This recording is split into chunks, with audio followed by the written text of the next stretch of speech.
Hello, everyone. Welcome to the Scumdog's Kennel. I'm your host, Chris Williams, and in today's Cryptid Corner mini episode, today we're going to be looking at a couple of bizarre stories, folks. One, a Christmas Day UFO encounter, and another, this couple saw this transparent flying pterodactyl. Both accounts are weird, folks, and we're going to enjoy them today. Let's get into the first account. Christmas Day UFO encounter, child given tour of the craft, reverse memory experience in 1978. Let's get into the story now, folks, and read the full Christmas Day account.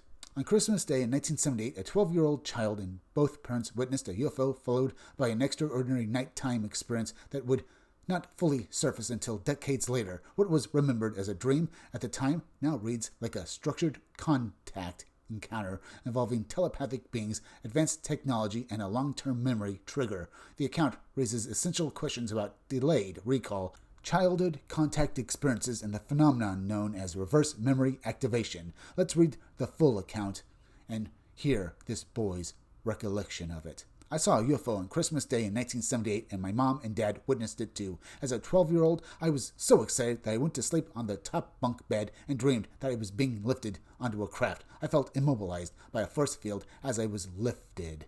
Quite the bizarre story so far, folks. Now, was this really a dream?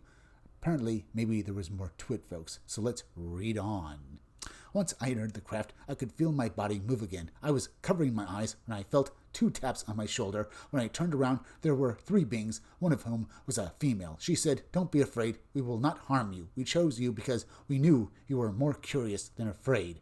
They showed me around the craft, which had cushioned floors. They explained that they fly using both their minds and manual controls. I asked if I could fly it, but they said I wouldn't understand their technology. I insisted that I could learn, but they replied that I would first have to erase everything I had learned on Earth, then study their history and technology. They taught me how to communicate with them telepathically and how to fast forward psychically.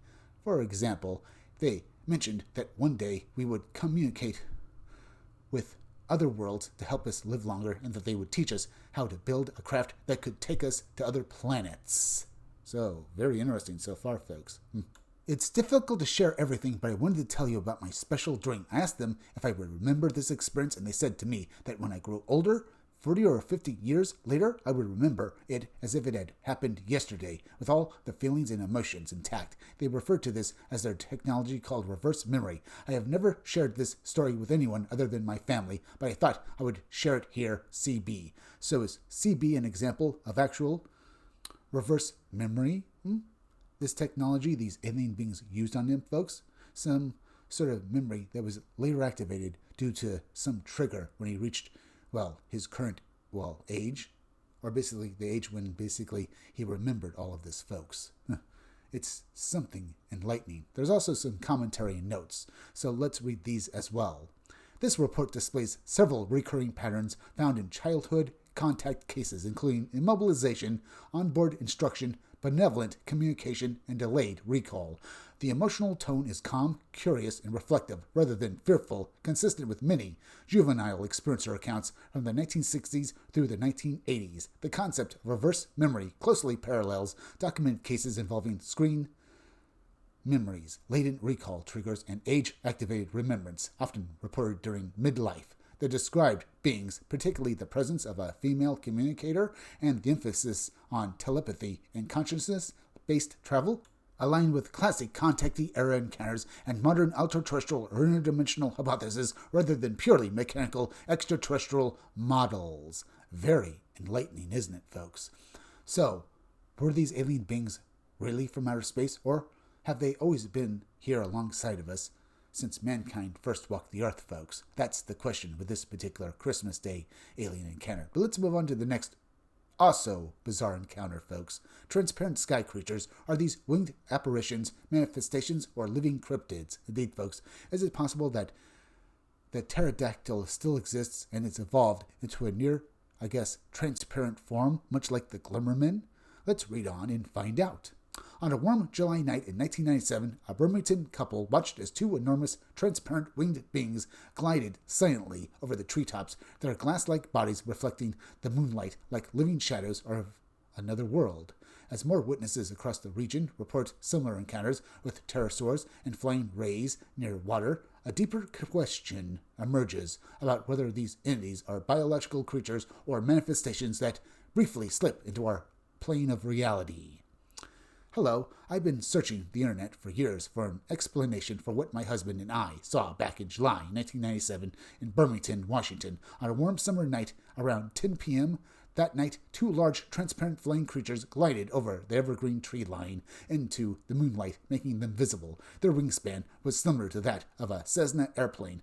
The head resembled a prehistoric bird, with a pterodactyl-like beak, and while the body and wings reminded us of a stingray without feathers, they had feet and a long, prehistoric bird-like tail. These creatures appeared to glide gracefully in the air.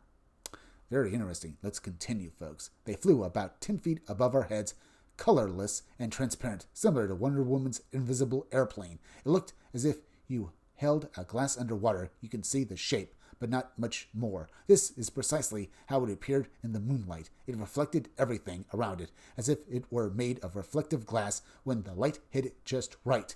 Incredibly, they made no noise at all, completely silent. One of the creatures swooped down so low that if we had stood on my father-in-law's truck, we could have reached up and touched it.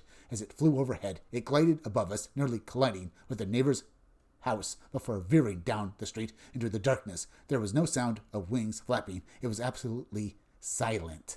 None of our family members believed us. I wouldn't have thought my husband if I hadn't seen it with my own eyes. We didn't feel threatened by them. They didn't seem to be stalking us, but rather just cruising by. If you didn't know, folks, she said that she wouldn't have believed her husband if she hadn't seen it with her own eyes as well. But let's continue.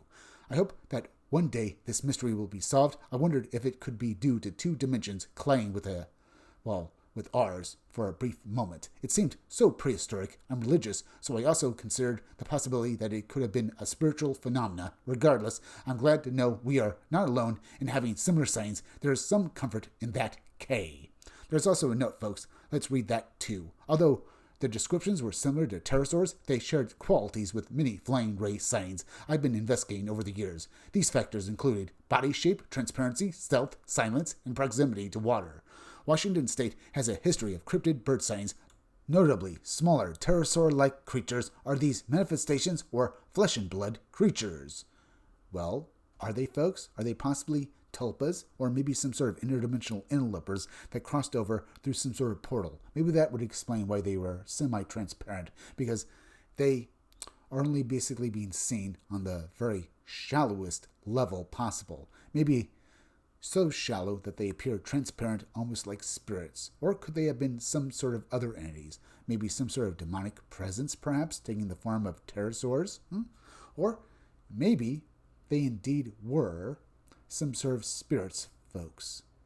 You know, maybe some sort of remnant energy of creatures that existed millions of years ago, or maybe indeed the actual living, or basically, I guess, existing spirits of entities that have long since passed from this world and become ghosts, even if they were the spirits of dinosaurs of all things, folks. Was this what was seen, folks, by these two witnesses, or was it something else entirely? We just simply don't know.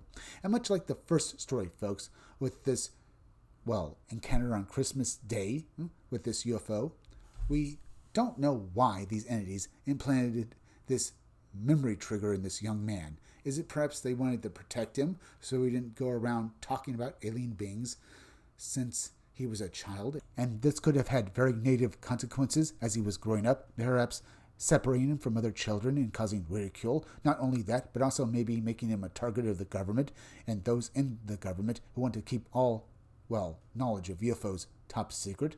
Perhaps. We just don't know. But it certainly is an idea for these aliens' actions. And what about these pterodactyls? Maybe they're real as well. Either way, we're at the end, folks. So please go subscribe to my YouTube channel. Read comics, they're bad for you. You can use the YouTube link down below in the descriptions or the chat to go subscribe me. Hit that like button for me. Make sure you're still subscribed. Leave some comments down below. Hit that bell for notifications. Make sure at the part of the bell that'll give you all future notifications. And please share this video out. I'm Chris Williams from the Scumdogs Kennel. Thank you all for joining me. I'll be back again tomorrow with another great video, so be sure to come back again then. Till next time, folks, I'll see you all again soon.